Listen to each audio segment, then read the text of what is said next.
Good morning, good afternoon, and good evening to everyone. I'm pleased to welcome you to this month's Meet the Expert live event. I'm joined today by Tommy Grantley, our technical business analyst at Legerity, to discuss IFRS 17 implementation. Hi, Tommy. How are you doing today? Hi, Nicholas. Yeah, really happy to be here. Excited for the live stream this morning. Yeah, definitely. It's going to be a good one. And we are going to focus on IFRS 17 project delivery. We've received actually a number of questions around the subject in the past few months during our webinars and also some questions via email. So as a reminder, you can ask all your questions here live in the comment section, or you can drop us an email at info@legerityfinancials.com. We will do our very best to answer all your questions during the event, but if we cannot, we'll make sure to come back to you after via email or via phone call. So let's start. So I have a first question I received in the past webinar, and it was about leveraging predefined calculations. So here's the question.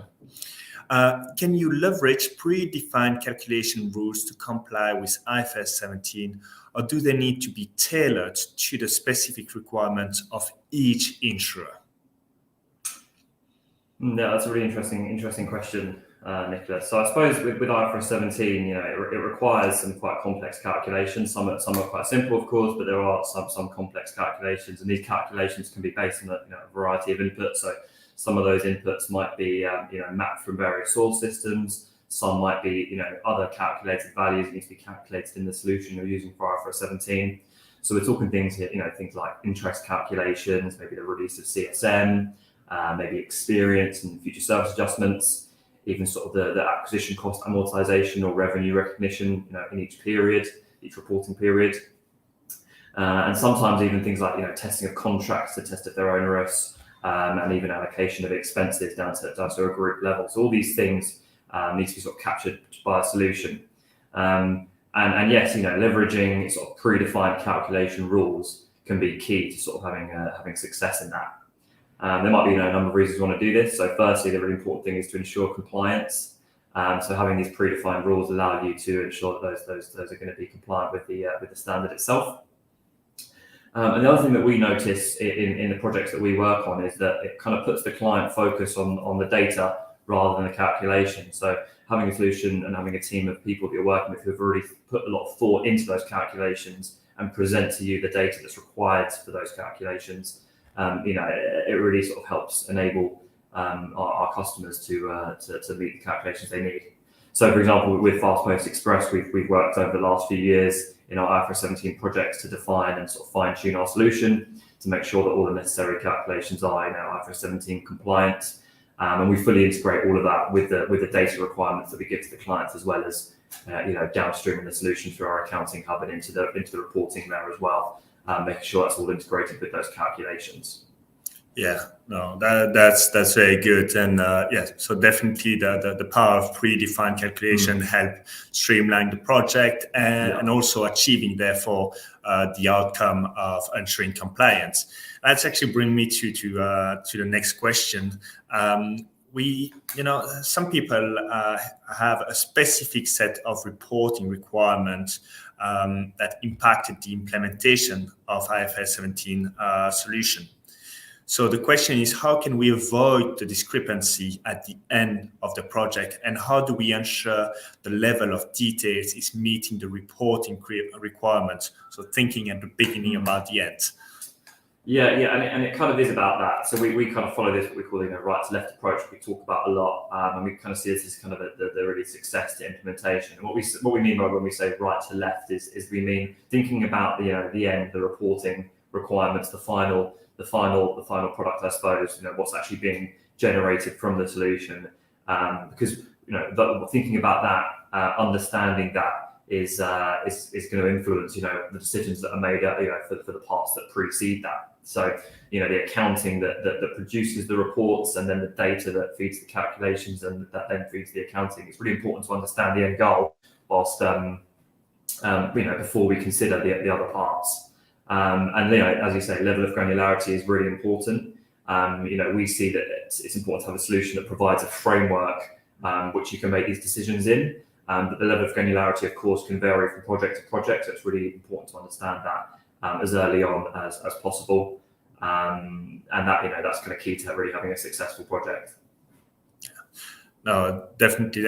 And I think the right to left approach is something that we discuss with every of our customers. And when we look at the first project that were happening a few years back, people were first starting with the data, and it was IFRS was really seen as a data project. Now they understand that it's the reporting, That's disclosure, right. and actually thinking about that first enable you to narrow down the only data you require.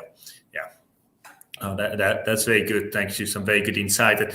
Now, we touched a little bit on the reporting. We said how important is the data. So it's bringing me to the next question that we received, and it's what are some of the challenges around data sourcing?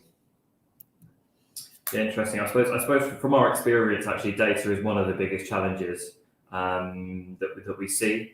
We try and make that as easy as possible by defining clear definitions and being very transparent about what data is required to meet our solution. But we do see that this is a particularly challenging point for many of our customers.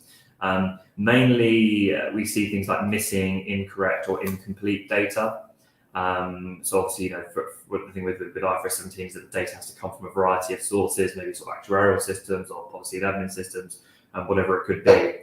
And this can often lead to there being some data that is hard to source or has to come from different places, right? So we try and mitigate against that in various ways. Firstly, we try and make data an early focus. Much as we said we do with the reporting, we also try and make data an early focus. We always try and have people in the project, both from our side and on the customer side, some kind of experienced resource that really understands, data and what is required. It's important to develop a sort of comprehensive delivery plan as well, which really takes into account the time that's necessary to source data and to understand the requirements of the solution that you're using. And finally, you really want to identify any gaps or issues as early on as possible in a project. You really don't want to be left with those later on in the project where they could manifest themselves in more challenging ways. So identifying those issues as early as possible, understanding, the roadmap to mitigate against those issues, and then, as you move forward with the project, you're much more likely to have, I think, success. And then finally, I suppose the other thing we see, I suppose, is maybe poor data quality. Often we see sometimes customers using kind of a centralized data store before, earlier on in the upstream from FastPost, but this isn't always necessary. But again, what we're really talking about here is thinking and planning for data as early on as a project as possible to mitigate against any potential issues later on. Yeah, thanks. Any specific data that is particularly challenging? Yeah, that's a good question. I think for some data, it's obvious where it comes from. The actuarial projections, for example, the discounted data that's obviously going to come from your actuarial systems, and your information about group and contracts and policies going from the policy systems. The kind of main challenge we see sometimes is with kind of granularity, especially when it comes to things like expenses. So under IFRS17, you have to measure your liability under certain measurement models per sort of group of insurance contracts, and sometimes it's quite difficult to take an aggregate expense amount like your rent, I don't know, or your something else, any other type of standard expense, and break that down so that it can be applied to the individual groups of insurance contracts. So within FastPost, we kind of have like a built-in allocations tool, which I'm you're aware of, which we can use to break down those aggregate expenses into more sort of granular, discrete parts that can then be associated with each of the group of insurance contracts, so that their liability can be sort of measured correctly. So that's like one example, I suppose, of what we see quite often. Okay. Yeah. No. Very, very, very good. Very good. And yeah, definitely, granularity is key. And we spoke about it before. Spoke about it here. It's a key component of IFRS 17. So understand why it can be challenging for some people. Now that question actually from a number of conversations that I had with some prospect that were asking me, we only have a little bit of GMM, so mostly PA, that's mostly for general insurers. Right. And what is the best way to prioritize our project to meet IFRS 17? Is there something to worry about, or how can we approach a minimum GMM requirement? Interesting. Yeah. So I suppose we see often that various customers have different requirements when it comes to measurement models. Some are really focused on GMM, some are really focused on PAA. Some might need insurance or even VFA as well. Generally, PAA is kind of a sort of a simpler model to implement because the complexity is a little less. In terms of the components you need to actually build up the solution, it's a little bit less. So it can be delivered in a slightly more, I suppose, quicker way. So usually in our projects, we like to start with PAA. As I said, it's a little bit simpler, and also it gives the opportunity for the team in the IFRS 17 team from the client and also from our side to familiarise themselves with each other, the process they need to go through, familiarise themselves with the solution as well. And then when it comes on to GMM, of course, there's a question of materiality. And whether PAA can be applied in certain scenarios. Obviously, that's a question really for the auditors and not usually for us. But what is a question for us and what is important is that we can provide the actual framework to support other measurement models if needed, even if that isn't the initial focus of the project. Having a solution like Fast Post Express, which can be used across multiple models, providing the framework to deal with GMM, even if it is for a small amount of products. That's really important. So you've got that flexibility if you need it. Going forward. Yeah, great, thanks. And actually, we received a question from Asna, and not sure if this is your area of expertise, but what are some examples of controls over data governance? What are examples of controls over data governance? Yeah, good question. So I think that from our experience, the thing is with data, it has to be very clearly defined, right? So defining the data firstly, initially in the project is really important. So as I said previously, we have our sort of data structures we know about in Fastpost. We define them very clearly. And then having some kind of change management progress governance process over that is obviously key. So earlier in the project we engage sort of senior people from across IT and finance. We want to be very clear what's required for our solution, understand what they can provide from their various teams, and then going forward in projects, any changes that need to happen should be controlled quite strictly. Any changes in requirements from our side, any movement in what can be provided, etc. throughout the projects. We want to make sure that's very tightly controlled. And anything that's I suppose inside or outside the scope is very clearly flagged, etc. So we know exactly what at all points in the project, whatever topic we're dealing with, if it's by a measurement model or if it's a certain area within IFRS 17, it's important to know exactly what is going to change and when. Yeah, I think also maybe one aspect of the control, which is a key requirement when discussing the data integration, is actually how you're going to provide the data and what's the integration with the different source system, because some people will provide the data in via their data warehouse, and they will have a strong ETL solution that allow this governance. Some people will provide it via a CSV file where they just bring all the data together. They restructure themselves some of the data, and then there is a requirement of the data governance which needs to be discussed in a deeper discussion.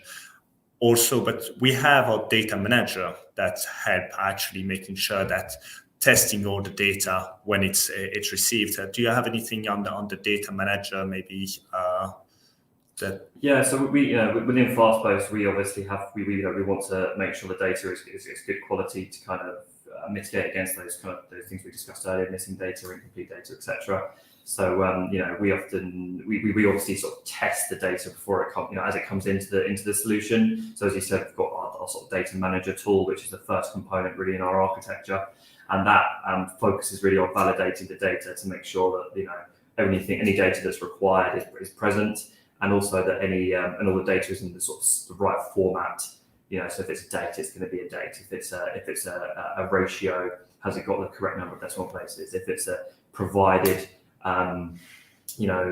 monetary amount, transaction amount, does it need to be rounded to the correct decimal places of the currency? So these kind of things we need to do checks for as the data flows into FastPost, so that we don't have any issues later in the process.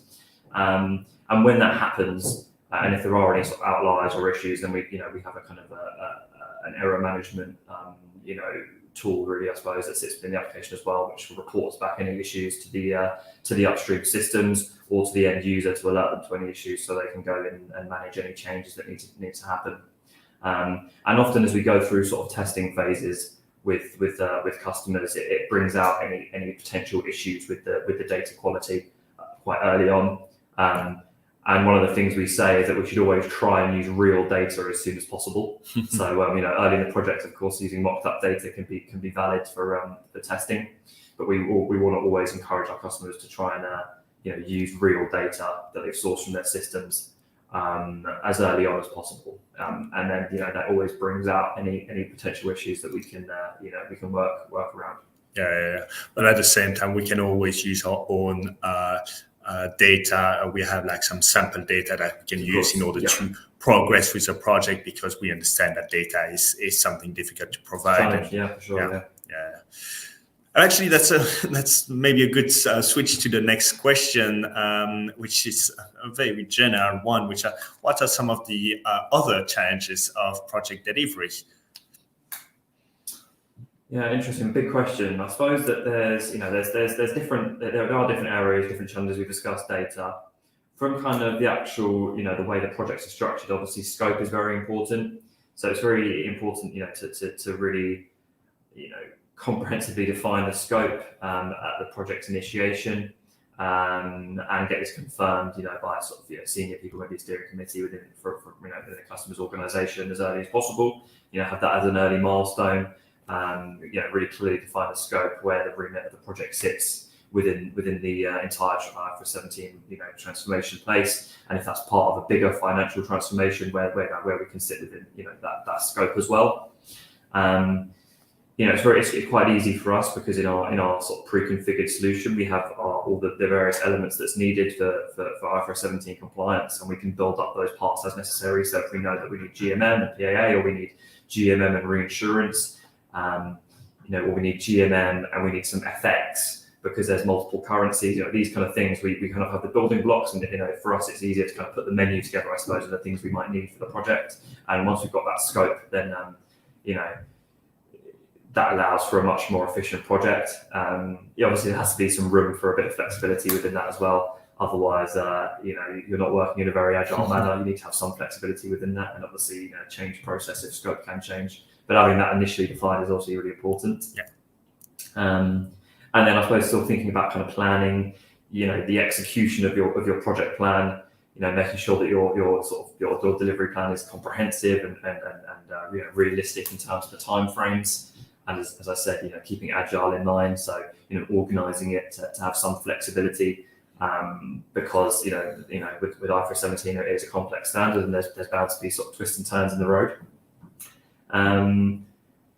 Making sure that you've got kind of the adequate resources in your teams.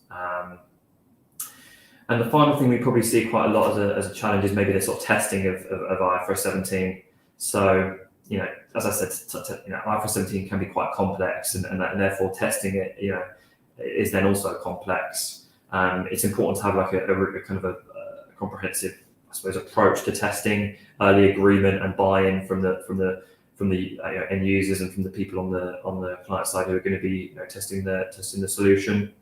And that also comes really from the scope from the previous two, from the scope and execution. If you have clearly defined scope and you've got a good plan, then testing then falls out of that, because you know exactly what you're testing, when you're testing, you've got the right people to do the testing. So it kind of comes together under really what I just mentioned. Yeah.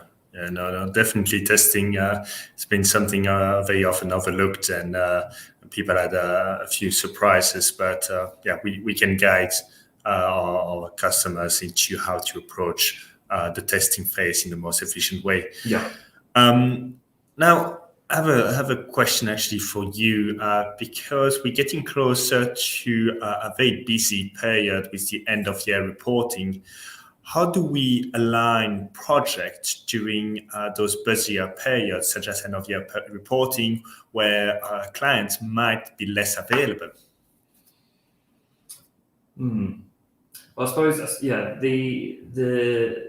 I said in the previous, for the previous question, having a really good plan would be key to this. So, first of all, understanding what key stakeholders are going to be busy when, both from on the client side, as I said, the different teams. They might have IT, finance, actuarial, accounting teams.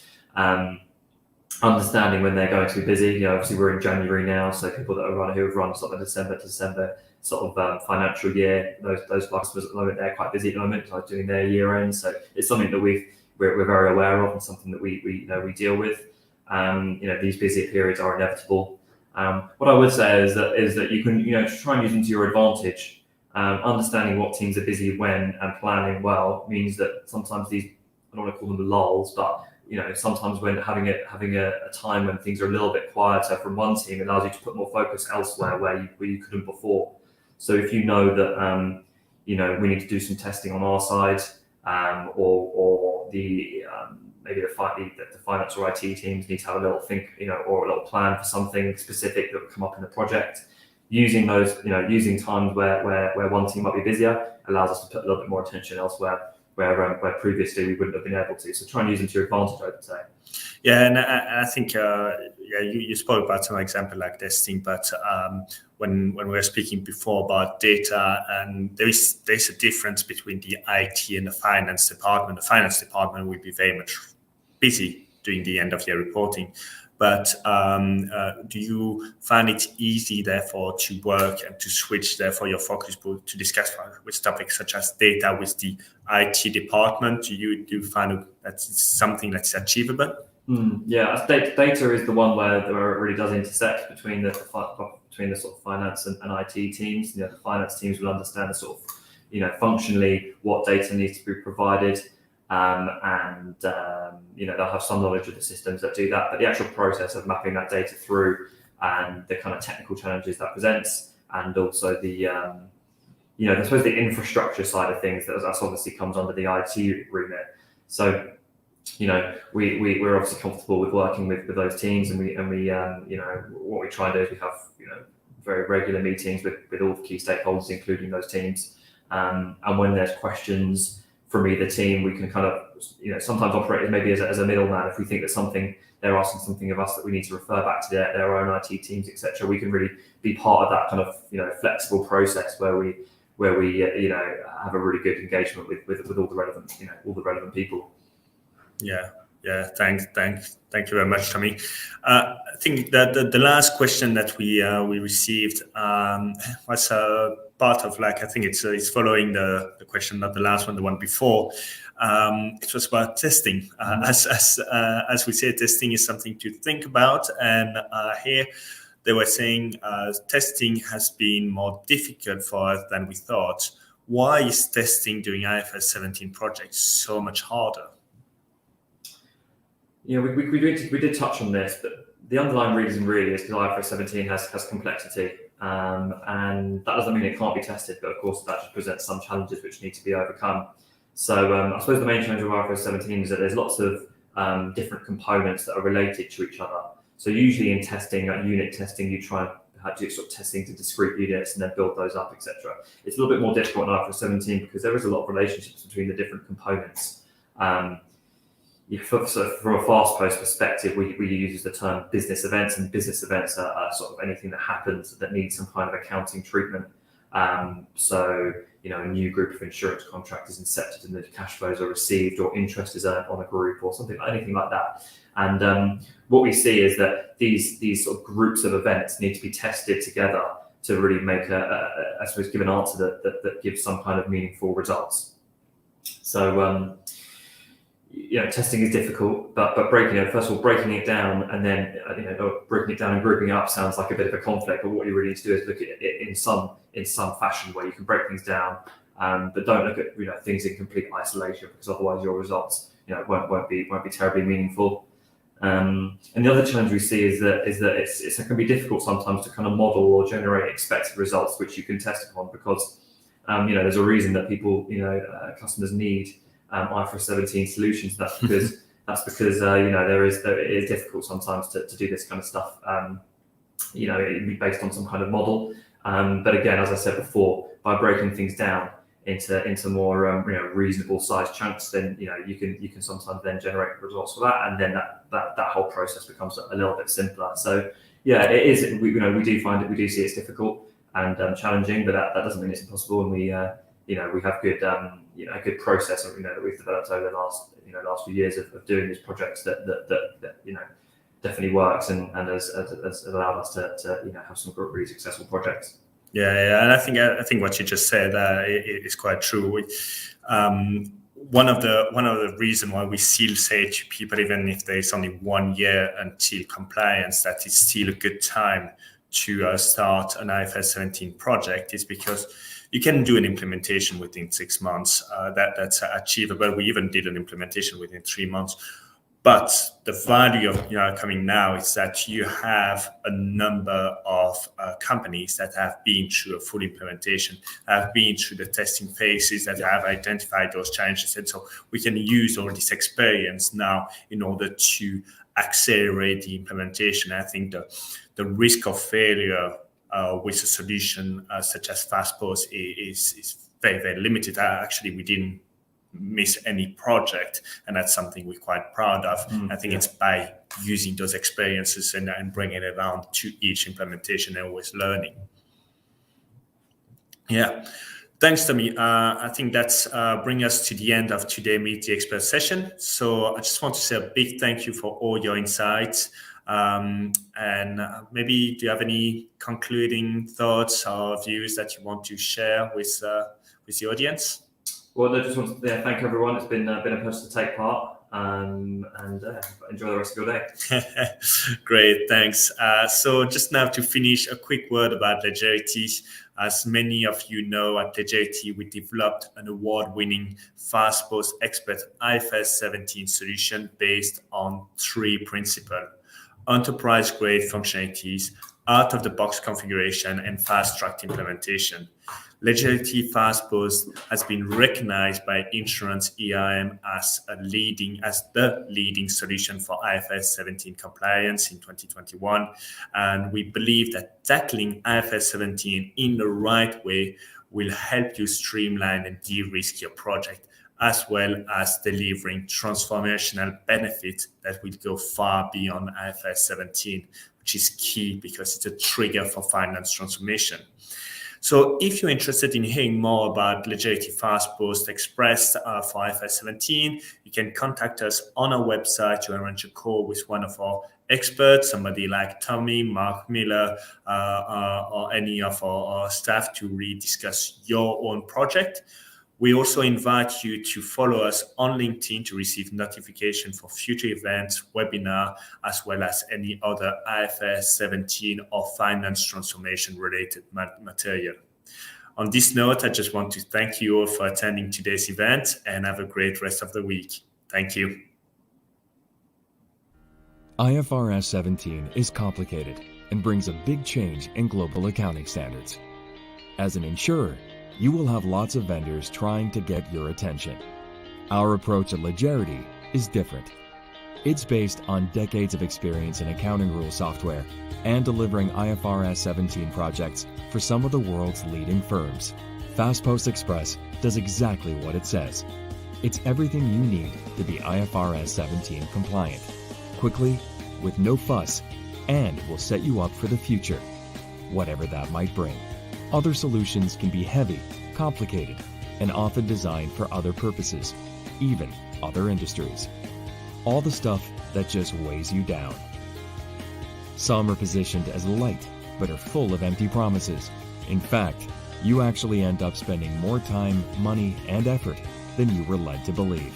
And if you're tempted to solve in-house, you will find out the hard way that IFRS 17 isn't a problem you can tackle with spreadsheets. So why compromise?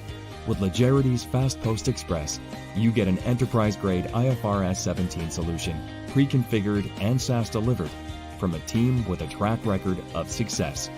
You benefit from a reduced implementation time, complexity, and expense, giving you regulatory peace of mind and a clear path beyond compliance.